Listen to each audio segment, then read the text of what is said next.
Apa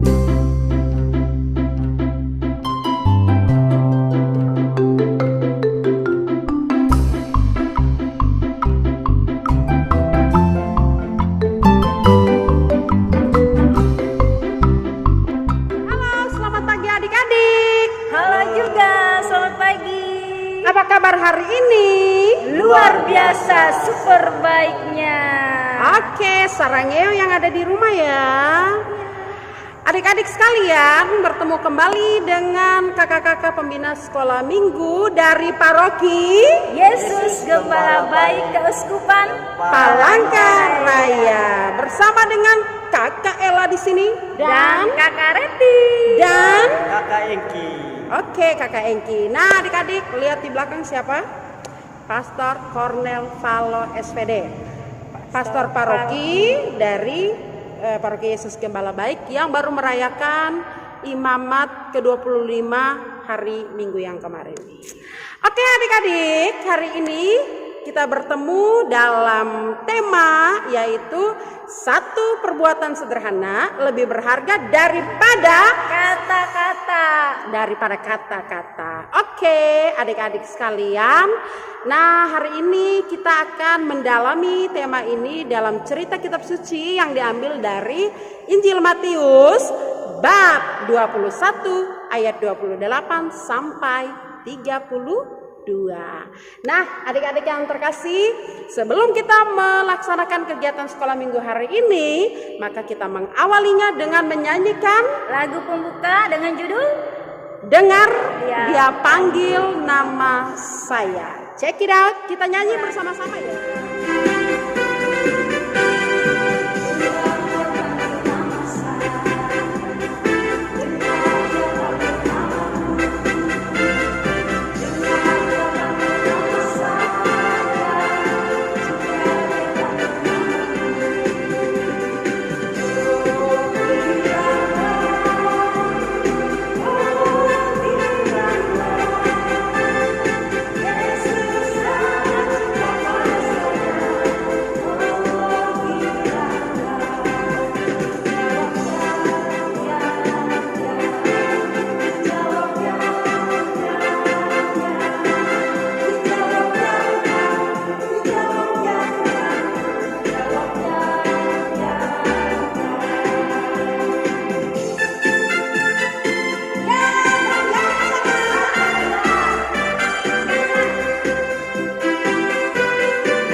Adik-adik sekalian, jadi Tuhan selalu meminta kita meletakkan semua pekerjaan kita, apapun yang kita lakukan hanya di dalam nama Tuhan.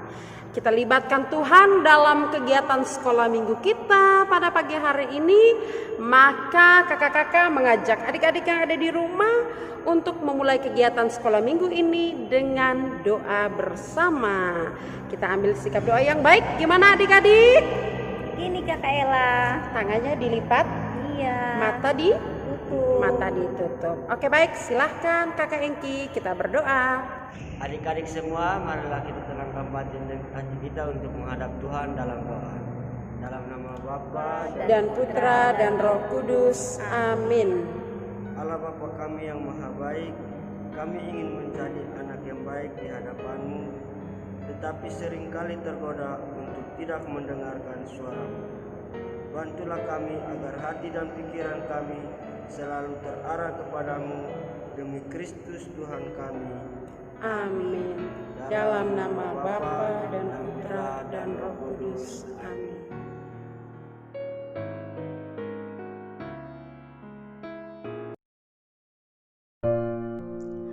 Perumpamaan tentang dua orang anak. Bacaan dari Injil Matius bab 21 ayat 28 sampai dengan 32. Tetapi apakah pendapatmu tentang ini? Seorang mempunyai dua anak laki-laki. Ia pergi kepada anak yang sulung dan berkata, "Anakku, pergi dan bekerjalah hari ini dalam kebun anggur." Jawab anak itu, "Baik, Bapa." Tetapi ia tidak pergi. Lalu orang itu pergi kepada anak yang kedua dan berkata demikian juga. Dan anak itu menjawab, "Aku tidak mau." Tetapi kemudian ia menyesal lalu pergi juga. Siapakah di antara kedua orang itu yang melakukan kehendak ayahnya? Jawab mereka, "Yang terakhir." Kata Yesus kepada mereka, "Aku berkata kepadamu, sesungguhnya pemungut-pemungut cukai dan perempuan-perempuan sundal akan mendahului kamu masuk ke dalam kerajaan Allah. Sebab Yohanes datang untuk menunjukkan jalan kebenaran kepadamu, dan kamu tidak percaya kepadanya. Tetapi pemungut-pemungut cukai dan perempuan-perempuan sundal percaya kepadanya. Dan meskipun kamu melihatnya, tetapi kemudian kamu tidak menyesal dan kamu tidak juga percaya kepadanya." Demikianlah Injil Tuhan. Terpujilah Kristus.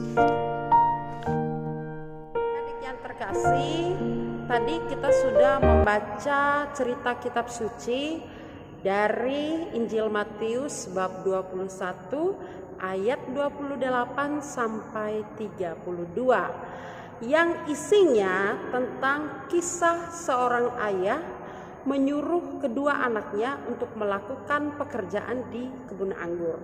Ya, kalau tadi adik-adik mendengar bacaannya atau cerita kitab sucinya dengan baik, pasti adik-adik akan ingat ceritanya, ya.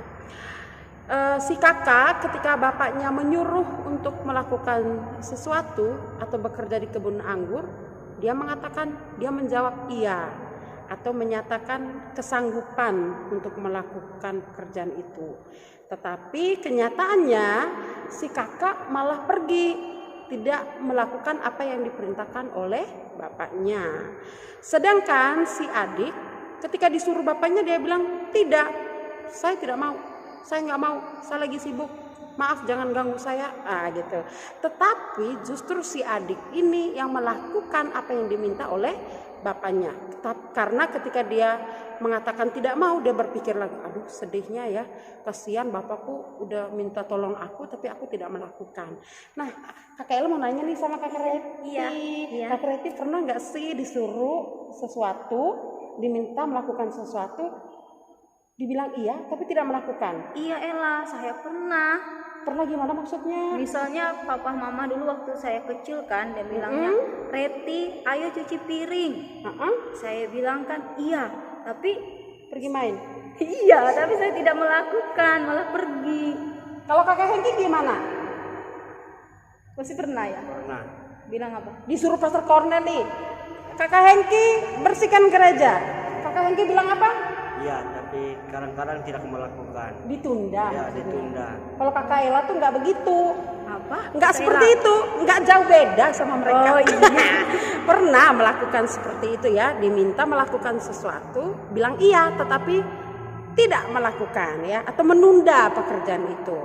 Nah, adik-adik, seperti yang sudah disampaikan di tema awal tadi ya, tema adalah satu perbuatan sederhana itu lebih berharga daripada 1000 kata-kata yang indah. Nah, sesuai dengan cerita kitab suci kita hari ini. Nah, lebih berharga itu adalah perbuatan yang kita lakukan ketimbang kita banyak berkata-kata, "Iya, saya akan melakukan," tetapi tidak buat. itu tidak ada artinya sama sekali ketimbang kita tidak usah berkata-kata tapi langsung melakukan. Nah, adik-adik di rumah pernah atau tidak punya pengalaman seperti ini? Misalnya bermain ya, Iya, pasti pernah tuh, bermain, Bella. lalu alat-alat mainannya tuh dibiarkan berhamburan, ya kan? Iya. Lalu mamanya bilang, "Nak, nanti setelah main selesai, mainannya dibereskan." "Iya, Ma." Tapi Lupa. lupa. Nah, langsung masuk kamar tidur. Harus diingatin lagi. Iya, Bella. harus diingatin Iya. lagi. Nah, dalam cerita kitab suci ini, adik-adik kita semua, kakak-kakak pembina, adik-adik, semua teman-teman itu diminta oleh Tuhan supaya melakukan apa yang diminta oleh Tuhan tanpa harus banyak berkata-kata, ya. Jadi tadi yang si bungsu kenapa dibenarkan oleh Tuhan padahal dia bilang saya nggak mau, ya, saya lagi sibuk. Tetapi setelah itu dia menyesali perbuatannya, ya. Terus melakukan. Dia melakukan, dia menyesal karena apa yang dia katakan kepada ayahnya itu sudah menyakiti hati bapaknya. Jadi, aduh jangan ya, saya sudah mengecewakan bapak saya. Makanya lebih baik saya menebusnya dengan melakukan apa yang diminta oleh bapak. Nah, adik-adik, semoga cerita kitab suci hari ini, renungan dari kakak pembina, pengalaman kakak-kakak yang lain itu bisa membantu adik-adik ke depannya untuk lebih mementingkan perbuatan kecil daripada harus banyak berkata-kata, ya. Berkata-kata perlu, tetapi harus diimbangi dengan perbuatan. Kita juga meneladani sikapnya si bungsu, ya, yang dalam cerita tadi. Oke, adik-adik, setuju? Setuju. Sarangeo yang ada di rumah. Baik anak-anak semuanya yang ada di rumah, kita sudah bernyanyi bersama mendengar sabda Tuhan dari Kakak Ella yang Iya. sudah disampaikan tadi. Pesannya kita harus apa? Kita harus melakukan apa yang diminta oleh orang tua atau oleh Tuhan, oleh Bapak Ibu guru, melakukan dengan sungguh-sungguh, tanpa Iya. harus banyak berkata-kata. Iya. Janji ya? Janji. Iya. Baik anak-anak semuanya, sebelum kita menutup kegiatan sekolah minggu kita berdoa dulu ya. Ya. Ayo Kakak Hengki mimpin doa kita pada pagi hari ini. Baik adik-adik, marilah kita berdoa dalam nama Bapa dan Putra Dan Roh Kudus, amin. Allah Bapa kami yang maha baik. Kadang-kadang kami mengatakan ya, tetapi tindakan kami mengatakan tidak. Bantulah kami untuk selalu setia melakukan apa yang Engkau kehendaki, agar kami berbuat demi Kristus Tuhan kami. Amin. Dalam Bapa dan Putra dan Roh Kudus, amin. Oke Kakak Hengki, terima kasih Terima ya. kasih, sudah Kakak Hengki. Doanya mendoa bagus kita. ya. Iya. Baik, kita tutup kegiatan sekolah minggu kita dengan Bernyanyi bersama dengan judul Yesus Pokok. Dan Tinggallah di Dalam. Oke. Oke, mari kita bangkit berdiri bersama. Kita Siapa di sini anaknya Tuhan Yesus? Yuk, terus semangat memuji Tuhan. Katakan, Yesus pokok dan kitalah harapan. Yesus pokok dan kitalah caranya, tinggallah di dalamnya. Yesus pokok dan kitalah caranya, tinggallah di dalamnya. Yesus pokok dan kitalah caranya, tinggallah di dalamnya. Pastilah kau akan berbuah. Yesus cintaku, ku cinta kau, kau cintanya. Yesus cintaku, ku cinta kau, kau cinta